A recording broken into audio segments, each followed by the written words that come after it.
अस्सलाम वालेकुम my dear students, मेरे सब खैरियत से होंगे। ठीक है, तो आज हमने क्लास नंबर 11 केमिस्ट्री के गेस्ट पेपर स्टार्ट किए हुए। ठीक है, टॉपिक वाइज मैं आपको बताऊंगी। ठीक है, बहुत ज़्यादा आसान और सिंपल से अगर आप इन क्वेश्चंस को कर लेते हैं तो इंशाल्लाह ताला आपके जो नॉलेज बेस हैं, कॉन्सेप्शनल बेस हैं एंड जो आपके अंडरस्टैंडिंग बेस है वो आपके एग्जाम में क्या हो जाएंगे, अटैम्प्ट हो जाएंगे।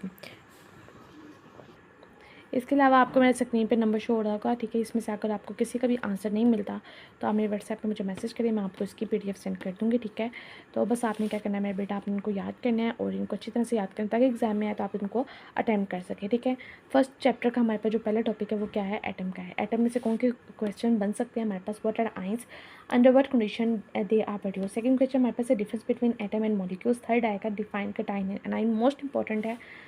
फोर्थ हमारे पास क्या, what is molecular ion, write formula of any two of these ion. Fifth हमारे पास difference between molecule and molecular ion. Six define atomicity, give one example. Six what is John Dalton work about atom. Eighth हमारे पास है how molecular ion and generated, name method of the generation. ठीक है, बहुत ज़्यादा आसान और simple से है। ठीक है, देन हमारे पास जो सेकंड टॉपिक आता है ना फर्स्ट चैप्टर का, वो मेरे बेटा हमारे पास क्या है, रिलेटिव एटॉमिक मास। इसमें से हमारे पास दो क्वेश्चन आते हैं जो बार बार रिपीट हो रहे हैं। ठीक है, हर बोर्ड में रिपीट हो रहे हैं तकरीबन। फर्स्ट हमारे पास क्या है, define relative atomic mass and atomic mass unit. ठीक है, गिव इट्स वैल्यू इन ग्राम, और जिसकी वैल्यू है ना वो हमने किस में देनी है, ग्राम में देनी है। देन सेकंड शॉर्ट जो है हमारे पास वो कौन सा है, define atomic mass unit and give one example, इसकी एक हमने एग्जांपल बतानी है। जो थर्ड टॉपिक है हमारे पास फर्स्ट चैप्टर का वो कौन सा है मेरे बेटा, आइसोटोप्स का। बहुत ज़्यादा इंपॉर्टेंट है, आप इसको नहीं छोड़ना है। ये हमारे पास एक्सरसाइज का शॉर्ट क्वेश्चन है। ठीक है, no individual neon atom in the sample of the element has a mass of the 20.18 atomic mass unit why. Second short हमारे पास है define isotopes, give one example. ठीक है, थर्ड हमारे पास क्या आएगा, why atomic mass masses mention in literature are in fraction. ठीक है, मोस्ट इंपॉर्टेंट, आप इसको भी अच्छी तरह से कर लें। ठीक है, इन केस अगर आपको इसका आंसर्स नहीं मिलते तो ये आपको स्क्रीन में मेरा नंबर शो हो रहा होगा, आप इसको मुझे व्हाट्सएप में मैसेज करें। इंशाल्लाह ताला मैं आपको इसका आंसर ज़रूर सेंड करूँगी पीडीएफ की फॉर्म में। फोर्थ हमारे पास है what are isotopes, give they have some same chemical but different physical properties. ठीक है, फिफ्थ हमारे पास शॉर्ट कौन सा आता है, what is mass spectrometer, what is function of the magnetic field in mass spectrometer, function of the electric field in mass spectrometer. And seventh हमारे पास आएगा मेरा बेटा, number of isotopes of the cadmium and tin. ठीक है, अभी तक हमने कौन से तीन टॉपिक्स पढ़े हैं, एटम का पढ़ा है, रिलेटिव एटॉमिक मास का पढ़ा एंड हमारे पास हमने कौन सा पढ़ा, आइसोटोप्स का पढ़ा। ठीक है, इसके बाद आपको मैं स्क्रीन पे शो करवाती हूँ इन तीनों के। मेरा बेटा आपको मैं एमसीक्यू शो करवा लेती हूँ, आपने इनको भी पढ़ लेना है। ठीक है, अब नेक्स्ट पेज पे मूव करें तो हमारे पास ये आइसोटोप्स का है टॉपिक ही, आइसोटोप्स के टॉपिक चल रहा है। ठीक है, कौन सा है हमारे पास, eight what are mono isotopic element, give one example, अच्छे से कर लेना है। Write down any four method use for the separation of isotopes. Magnesium atom is twice heavier than that of the carbon atom. Nitrogen and carbon monoxide have the same number of the electron, proton and neutron. What is the principle of the mass spectrometer, what is electrometer, give its function of the mass spectrometer। ठीक है, most important आपने इसको कर लेना है, अच्छे से याद कर लेना मेरे बेटा। ठीक है, देन हमारे पास जो फोर्थ टॉपिक आ रहा है वो कौन सा आता है, एम्पिरिकल मॉलिक्यूलर फार्मूला का, ये भी बहुत ज़्यादा इंपॉर्टेंट है। ठीक है, जो नेक्स्ट टॉपिक होंगे मैं आपको नेक्स्ट वीडियो पे अपलोड करूँगी। इसमें हमारे पास मोस्ट इंपॉर्टेंट कौन सा था, calculate the mass in gram of the 10⁻³ mass of the water, calculate gram atom in 0.1 gram of the sodium.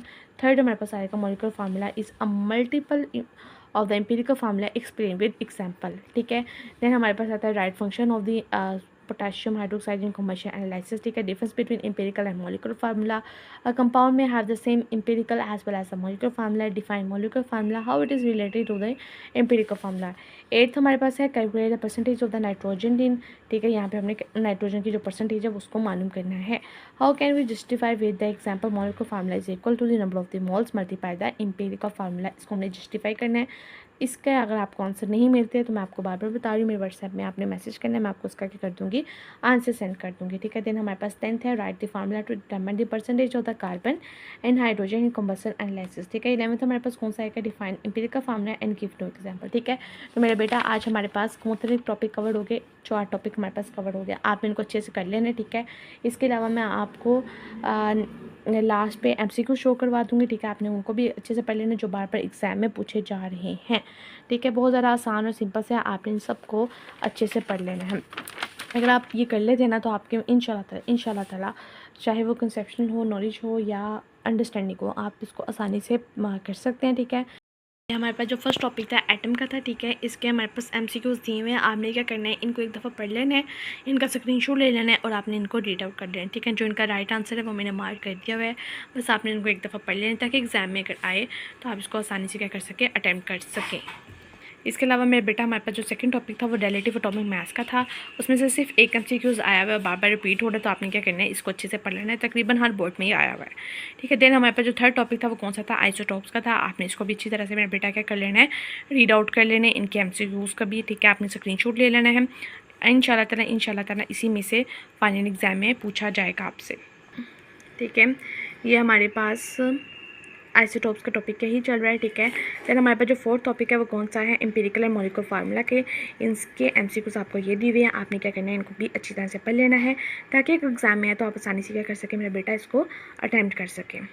इसके अलावा ये शॉर्ट क्वेश्चन मैंने आपको बता दिए, ठीक है। इसमें अगर किसी भी तरह की आपको कोई भी क्यूरी हो तो आपने मुझे व्हाट्सएप में मैसेज करना है, ठीक है। मैं आपको इसको जो भी आपको क्वेश्चन नहीं आ रहा मैं आपको समझा भी दूँगी। इसके अलावा मैं आपको इसकी पीडीएफ भी सेंड कर दूँगी इसके आंसर्स की, ठीक है। अगर आपको नहीं मिल रहे, ठीक है, तो आप मुझे मैसेज कीजिएगा, मैं आपको इसका आंसर सेंड कर दूँगी, ठीक है। और इसके अलावा अगर आपको वीडियो अच्छी लगी तो लाइक करें, शेयर करें, सब्सक्राइब करें, अपने फ्रेंड्स के साथ भी शेयर कीजिएगा ताकि उनको भी फ़ायदा हो। अपना ढेर सारा ख्याल रखिएगा। अल्लाह हाफिज़।